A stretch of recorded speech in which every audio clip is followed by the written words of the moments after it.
Hello guys! Magandang araw at kumusta po kayong lahat? Kaninang umaga guys, sobrang lakas nga ng ulan kaya yung mga anak ko ay na-late nga sila pero pumasok pa nga rin sila kasi ayaw nga nilang umabsent. Yung dalawa ko namang high school ay hinatid na nga sila ng papa nga nila at itong dalawa ako na ngayong naghatid kasi nga 8 na nga yan ng umaga guys. At mabuti na nga lang medyo huminto nga yung ulan kaya ayan nakapaglakad na nga kami papunta dito nga sa paaralan nila. Sabi ko nga kay Eliana magtsinelas na nga lang siya dahil nga medyo baha para hindi nga mabasa yung sapatos niya pero ayaw pa rin niya magtsinelas guys. Nayaan ko na lang at eto si Cheryl, pinachinelas ko na nga siya. Ganito nga palagi yung senaryo nga dito sa amin guys. Laging umuulan pero minsan naman ay umiinit kaso nga lang bigla namang uulan. Dahil nga daw to sa La Nina. At ayun, nung natapos ko na nga silang mahati sa paaralan ay eto naman. Umakit naman kagad ako nga dito sa itaas. At tignan nyo naman, etong bahay nga namin guys, napakakala talaga. At ayun, na-miss ko nga mag-video dito nga sa itaas. At ayun guys, yung kama ng mga anak ko, tignan nyo naman, napakakalat. Inurong ko kasi yan kagabi guys kasi nga lagi talaga yung nababasa kasi hindi ko na mamalayan nga na tumutulo na pala ito nga banda sa may higaan nga nila. Kaya pala nag-ibang amoy na nga etong foam. Hindi ko naman kasi ito maibilad nga sa araw guys kasi nga lagi nga umuulan nga dito sa amin. Kaya yung napag-isipan ko ay dito ko naman siya banda nga ilagay kasi walang tulo nga dito guys. Ay lipat ko na nga lang siya dito. At eto namang Durabox guys, ilipat ko na rin dito nga sa kabila. Binuksan ko na muna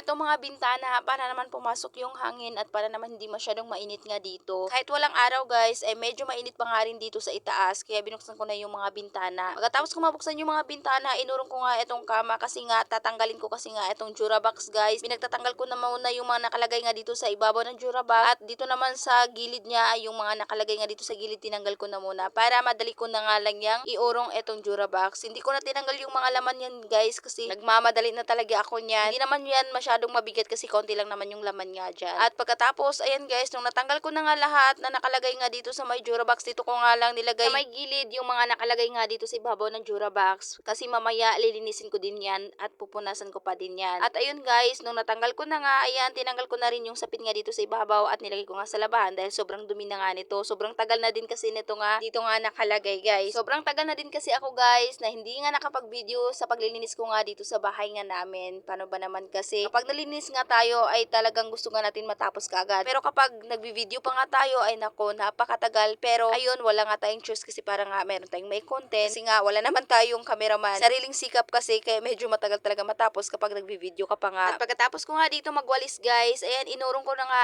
etong Durabox at pag urong ko nga nito guys ay nakita ko nga na marami na palang ngat-ngat nga dito sa mga buutan o yung sa mga mababait. Ayan, tingnan nyo naman. Pati nga yung sahig namin guys, nginat-ngat din sa mga mababait. Kaya ayun, tinanggal ko na kaagad yung floor mat nga nakalagay dito at yung floor mat na nakalagay guys, yung dating-dati pa nga yan at hindi ko nga natanggal dahil nga tinamad na kasi ako magtanggal kasi dito naman yan na ilaliman naman yan sa may Durabox. Kaya ayan, matanggal ko na nga siya. Pagkatapos guys, winalisan ko naman para matanggal talaga yung mga alikabok nga na kasiksik na dito. Pagkatapos ito namang Durabox, ayan, pinagtatanggalan ko din yung mga alikabok kasi makapal na yung mga alikabok guys nga nakadikit nga dito. Siguro isang taon na nga yan guys na hindi ko talaga nagagalaw yan pagkatapos hindi ko pa napunasan. At pagkatapos bumaba naman ako sa baba at naglagay na rin ako ng tubig na merong sabon para nga pangpunas ko nga dito sa itaas. Pagkatapos naman ay umakit nga ako dito sa itaas at tinanggal ko nga etong kortina namin. Etong kortina ko guys, sobrang tagal na nga dito na hindi ko napalitan guys. Siguro 2 taon na nga yan dyan nakalagay. Ngayon ko lang talaga yan napapalitan. Alam niyo naman, minsan meron tayong katamaran o aminin, hindi lang ako. Charot lang. At ayan guys, nung natanggal ko na nga etong kortina, winalisan ko naman etong dingding para matanggal yung mga alikabok nga nakadikit nga dito sa may dingding. Pagkatapos, nung natanggalan ko na nga ng mga alikabok dito, ayan, nagwalis na naman ako. Paulit-ulit na walis guys, walang katapusan. Pagkatapos ay kumuha naman ako ng kortina na ipagpapalit ko nga dito. At habang naglilinis nga ako dito sa itaas guys, at bigla naman ako nakaramdam sa katawan ko ng panghihina. Ewan ko ba, bigla lang talaga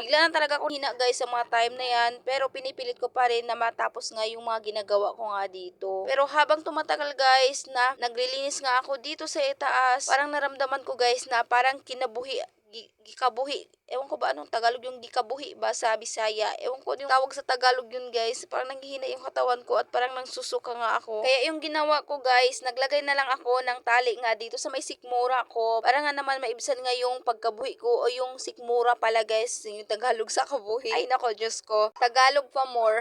Para maibsan yung pagkasikmura ko guys. Kaya ayan, naglagay nga ako dito ng tali sa may sikmura ko. Pero habang tumatagal guys nga naglilinis nga ako dito, parang palala ng palala. Pero pinilit ko pa rin na matapos nga yung ginagawa ko para kapag magpahinga na nga ako ay wala na akong isipin nga dito. Nalinisin nga dito sa itaas kasi ayoko kasi guys na pabalik-balik ako sa ginagawa ko. At para kapag matapos na nga ako dito yung isipin ko na lang yung pagsundo ko nga sa mga bata nga sa paralan. At pagkatapos ko maglagay dun sa kabila ng kortina guys ay lumipat naman na ako dito sa may kabila. Ayan, pagkatapos ko matanggal itong kortina ay ganun pa rin yung ginawa ko guys. Winalisan ko pa rin yan para matanggal yung alikabok. Pagkatapos nilagyan ko naman ng bagong kortina. Yung una ko na kong kortina guys, punit nga yun kaya pinalitan ko na nga ng isa yung hindi punit. Pagkatapos ayan, nagwalis naman ako dito. At pagkatapos ko dito magwalis guys, pinunasan ko na muna yung bintana bago ko nga punasan dito yung sa may sahig. Yung mga bintana muna yung una ko nga pinunasan. At medyo maliwanas na nga yung panahon guys at nagpakita na nga si Haring Araw. Habang nagpupunas nga ako dito sa may bintana guys, parang ang sama talaga ng pakiramdam ko. Parang pinagpawisan nga ako ng malamig dyan guys. Kaya yung ginawa ko, ginising ko na lang yung asawa ko para siya ngayong magsundo sa mga bata dahil yung mga oras na ngayon ay mag alas 11 na nga ng tanghali. At pinagpatuloy ko pa rin yung ginagawa ko kasi medyo kaya ko pa naman guys, pero maya-maya lang ay nanghihina nga ako guys at nagpahinga na nga ako saglit kasi yung asawa ko naman yung nagsundo nga sa mga bata. At hindi ko nga natapos dito guys sa may higaan ng mga bata. Palitan ko nga sana ng sapin pero hindi ko nga natapos guys dahil natake na nga ako sa sikmura ko at parang nanglalamig nga ako guys. Yung pawis ko talagang sobrang lamig. At pagkatapos yung nasundo na nga ng asawa ko, yung mga bata ay umakit naman siya nga dito sa may itaas para naman malagyan nga niya ng bulkasil guys. Dito nga banda sa may tumutulo kasi kapag hindi niya malagyan niya ng bulkasil guys ay nako masisira yung sahig namin kasi yung sahig namin ay kahoy nga lang. At tignan nyo naman etong tumutulo nga dito guys, kaya pala tumutulo daw sabi ng asawa ko kasi nga sira na nga daw yung yero, kinain na nga ng kalawang kaya pala tumutulo. At yan lang muna guys for this video. Maraming salamat po sa inyong panood. God bless.